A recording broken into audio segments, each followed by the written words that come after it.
Hello friends, ಎಲ್ರಿಗೂ ನಮ್ಮ taste ಯಾತ್ರಾ ಯೂಟ್ಯೂಬ್ ಪೇಜ್ಗೆ ಸ್ವಾಗತ. ಇಲ್ಲಿ ನೋಡಿ, ಕುಪ್ಪಳ್ಳಿ ಕವಿಶೈಲಕ್ಕೆ ದಾರಿ ಕುವೆಂಪು ಅವರ ಮನೆಗೆ ನಾವು ಭೇಟಿ ಮಾಡಿದ್ವಿ. ರಾಷ್ಟ್ರಕವಿ ಕುವೆಂಪು ಅವರ ಮನೆಗೆ ಇರತಂಥ ದಾರಿ, ಹಾಗೆ ಕವಿಶೈಲ ಅವರ ಒಂದು ಸಮಾಧಿ ಸ್ಥಳಕ್ಕೆ ಇರುವಂಥ ದಾರಿ ಅವರು ಮಾರ್ಕಾಗಿ ತೋರಿಸಿದ್ದಾರೆ.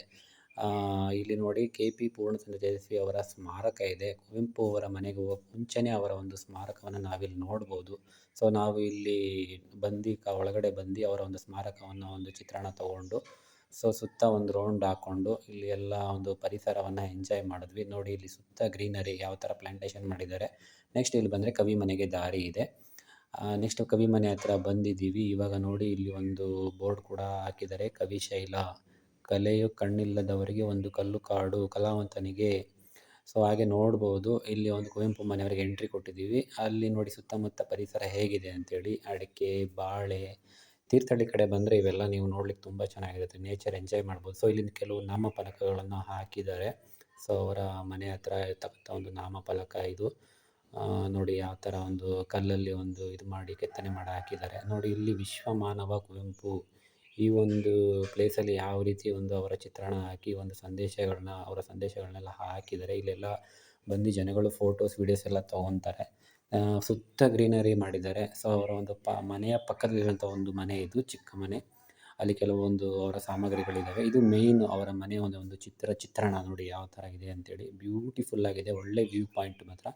ಇಲ್ಲಿ ಅವರ ಒಂದು ರಾಷ್ಟ್ರ ಪ್ರತಿಷ್ಠಾಪನೆ ಮುಖ್ಯಮಂತ್ರಿಗಳು ಅದರ ಉದ್ಘಾಟನೆ ಮಾಡಿರೋರು ಯಾರು, ಅದರ ಒಂದು ನಿರ್ಮಾಣಕ್ಕೆ ಆರ್ಥಿಕ ಸಹಾಯ ಮಾಡಿದಂಥವ್ರು, ಹಾಗೆ ಬಂಗಾರಪ್ಪನವರು ಉದ್ಘಾಟನೆ ಮಾಡಿದ್ದಾರೆ. ಸೊ ಅದೆಲ್ಲ ಮಾಹಿತಿ ಕೂಡ ಇಲ್ಲಿ ನೋಡ್ಬೋದು ನಾಮಫಲಕದಲ್ಲಿ. ಈ ಒಂದು ಕೋಣೆ ಇಲ್ಲಿ ನಮಗೆ ಎಂಟ್ರಿ ಇಲ್ಲ.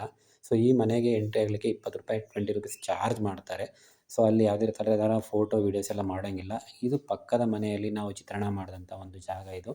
ಸೊ ಅಲ್ಲಿ ಹಳೆ ಕಾಲದಲ್ಲಿ ಬಳಸ್ತಿದ್ದಂಥ ವಸ್ತುಗಳ ಒಂದು ಚಿತ್ರಣ ಇಲ್ಲಿ ನೋಡ್ಬೋದು. ಸೊ ನೋಡಿ, ಇಲ್ಲಿ ಒಂದು ಸಲಕರಣೆ ಇದೆ, ಸಾಮಗ್ರಿಗಳಿದ್ದಾವೆ. ಸೊ ಇವೆಲ್ಲ ಹೆಸರುಗಳೇ ಬರಲ್ಲ, ಅಲ್ಲಿದೆ ಬಳಪದ ಅಂತೇಳಿ. ಸೊ ಹಾಗೆ ಇಲ್ಲಿ ನೋಡ್ಬೋದು, ಇಲ್ಲೊಂದು ಸಲಕರಣೆ ಇದೆ. ಮರದ ಒಣತ ನೋಡಿ, ಏನು ಅಂತಲೇ ಗೊತ್ತಾಗ್ತಾ ಇಲ್ಲ. ನೋಡಿ, ಇಲ್ಲೊಂದು ಏಣಿ ಇದೆ, ಅಟ್ಟ ಅಂತ ಹೇಳ್ತೀವಲ್ಲ, ಏಣಿ, ಒಂದು ಮರದ ಏಣಿ ಯಾವ ಥರ ಇದೆ. ಇದನ್ನ ಯೂಸ್ ಮಾಡ್ಕೊಂಡು ಮೇಲ್ಗಡೆ ಹೋಗ್ತಾಯಿದ್ರು ಅವಾಗೆಲ್ಲ, ಹಳೆ ಕಾಲದ ಮನೆಗಳಲ್ಲಿ ನೀವು ನೋಡ್ಬೋದು.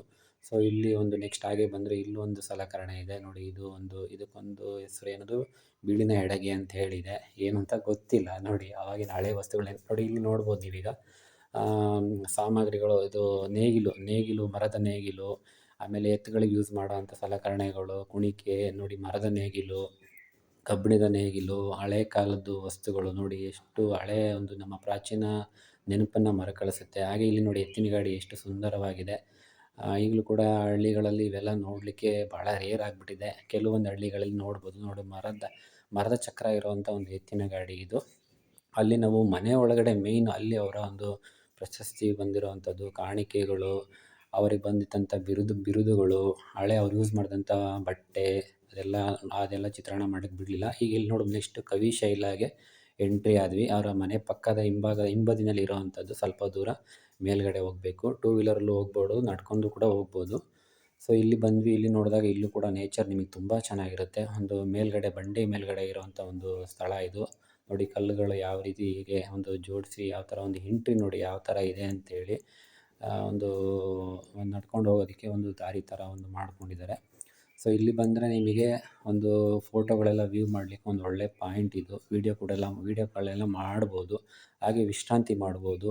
ಊಟ ತಂದಿದ್ದರೆ ಊಟ ಎಲ್ಲ ಮಾಡಿಕೊಂಡು, ನಮ್ಮ ಒಂದು ಮಾಮೂಲಿ ಹರಟೆ ಥರ ಎಲ್ಲ ಮಾಡಿಕೊಂಡು, ಒಳ್ಳೆ ಟೈಮ್ ಸ್ಪೆಂಡ್ ಮಾಡಿಕೊಂಡು, ಫೋಟೋಶೂಟ್ ಮಾಡಿಕೊಂಡು, ವೀಡಿಯೋ ಮಾಡ್ಕೊಂಡೆಲ್ಲ ಹೋಗ್ಬೋದು. ನೋಡಿ, ಕವಿ ಸಮಾಧಿ ಇದೇ ಮೇಯ್ನ್ ಪ್ಲೇಸ್. ನೋಡಿ ಯಾವ ಥರ ಇದೆ ಅಂತೇಳಿ, ಅವರ ಪುಣ್ಯಭೂಮಿ.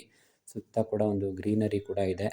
ತುಂಬ ಚೆನ್ನಾಗಿದೆ ಫ್ರೆಂಡ್ಸ್. ಇಲ್ಲಿಗೂ ಕೂಡ ಭೇಟಿ ಕೊಡಿ. ನಮ್ಮ ರಾಷ್ಟ್ರಕವಿ, ಜ್ಞಾನಪೀಠ ಪ್ರಶಸ್ತಿ ವಿಜೇತರಾದಂಥ ಕುವೆಂಪು ಅವರ ಒಂದು ಸವಿ ನೆನಪು. ತುಂಬ ಜನ ಹೊರಗಡೆಯಿಂದನೂ ಕೂಡ ಬರ್ತಾರೆ. ಹಾಗೆ ನೋಡ್ಬೋದು, ಕವಿಶೈಲ ಧ್ಯಾನಪೀಠ ಅವರು ಒಂದು ಧ್ಯಾನ ಮಾಡ್ತಿದ್ದಂಥ ಒಂದು ಸ್ಥಳ. ಈ ಹಿಂಭಾಗದ ಈ ಒಂದು ಬೃಹತ್ತಾಕಾರದ ಬಂಡೆ ಇದೆ.